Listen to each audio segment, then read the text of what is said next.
Hey everyone, welcome back to Orbital.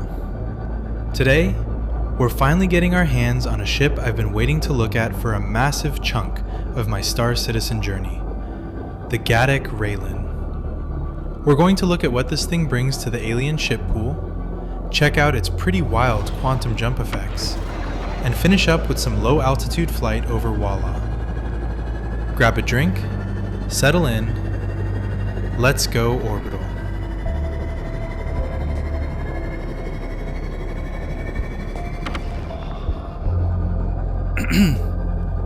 So, here it is, the Railen.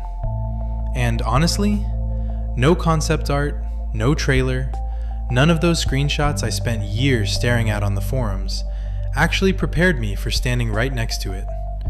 This thing has a crazy history. It was first teased all the way back at CitizenCon 2949. That's 7 full years of concept art and any patch now jokes running through every global chat in the verse. But for Alien Week, it finally dropped into the PU. The main thing that hits you instantly is just how genuinely alien it feels. We are looking at a completely different design language here, way past just a sleek paint job or some curved metal. Gatac is the Xi'an cargo manufacturer under house in Gatac, and they just do not build things the way humans do. The lore says Xi'an ships are cultivated, not manufactured. And once you see the hull in person, that actually tracks. Look at the geometry here. These folded edges, the layered sections that tuck into one another.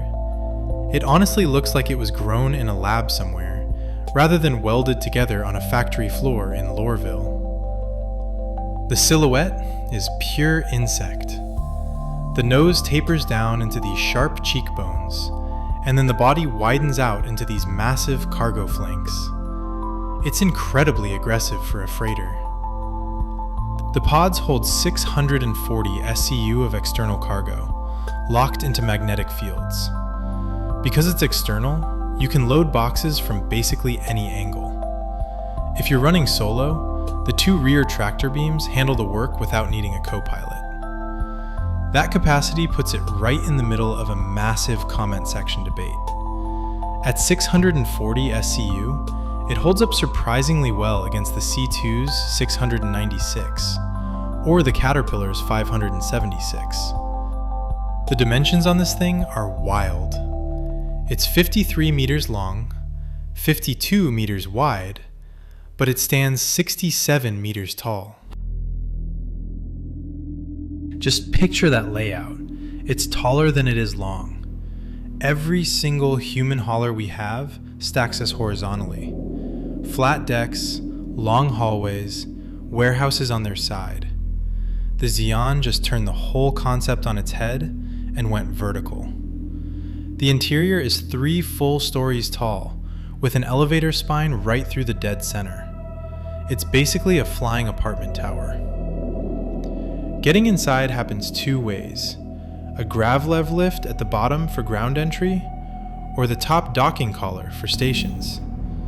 I've flown a lot of ships, but this looks like absolutely nothing else flying.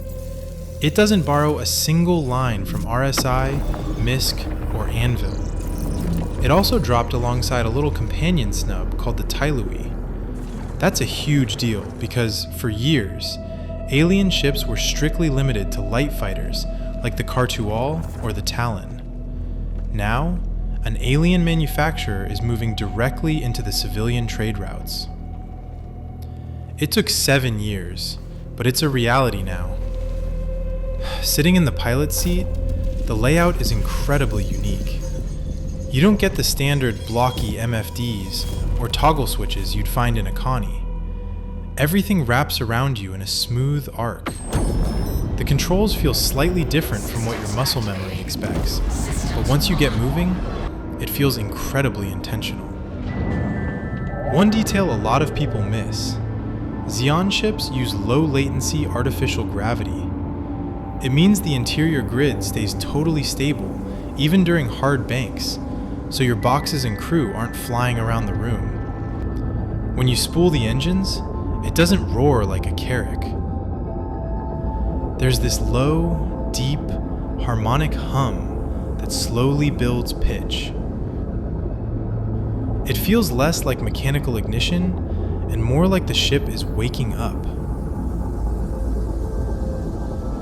As the Grav-Lev pads clear the floor, it just rises, completely flat. No shudder, no drift. For a ship this size, the flight characteristics are surprisingly sharp. I expected the heavy, drifting weight of a whole sea, but it feels incredibly planted. Watching the hull as we break atmosphere, you get this beautiful heat shimmer rippling over the folded plating. That's one of those unscripted moments that make Star Citizen what it is. The core math of a quantum jump is standard across the verse. It's an Alcubierre bubble compressing space. You calibrate, lock the drive, and hit 0.94 C. And with the fuel rebalances coming up, your hull choice is going to matter a lot for long-haul routes. But the way the Railen handles a jump is completely different. Human drives give you that high-pitched mechanical whine, followed by the standard white tunnel. It feels very industrial. The Railen charges up with a deep teal glow pulsing out of the nacelles. There's no piercing engine scream either. It's replaced by this layered, musical chord. It feels like a completely different civilization's approach to technology. And then, you're gone.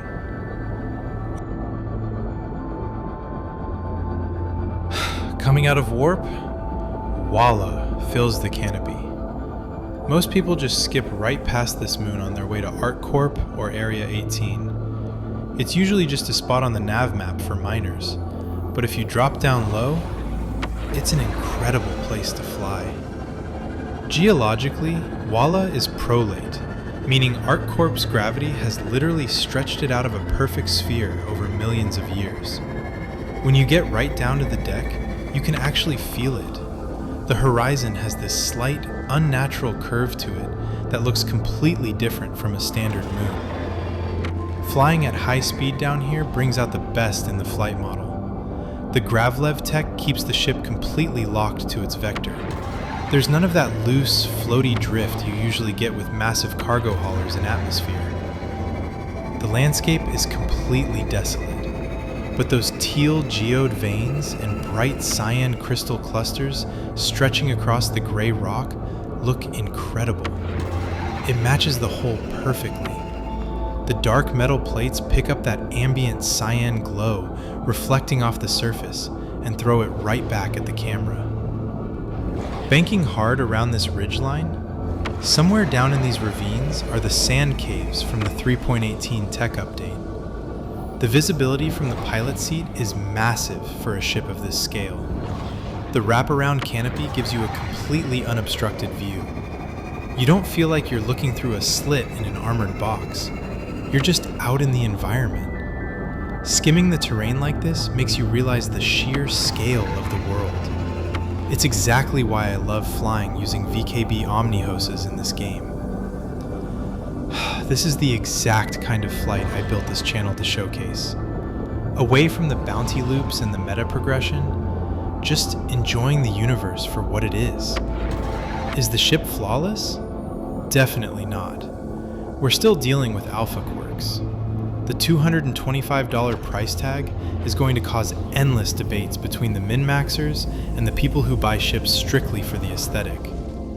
But watching the sun hit this hull over Walla, I think the wait was worth it. Gatac Railen is easily one of the most spectacularly unique VR experiences available in the persistent universe right now. I want to know what you guys think. Have you got one already? Or is the price keeping it out of your hangar? And where should we take it next? Let me know in the comments. If you enjoyed the flight, hit that like button, subscribe to Orbital, and help the channel grow. Until next time, citizens, fly safe, watch your six, and I'll see you in the verse.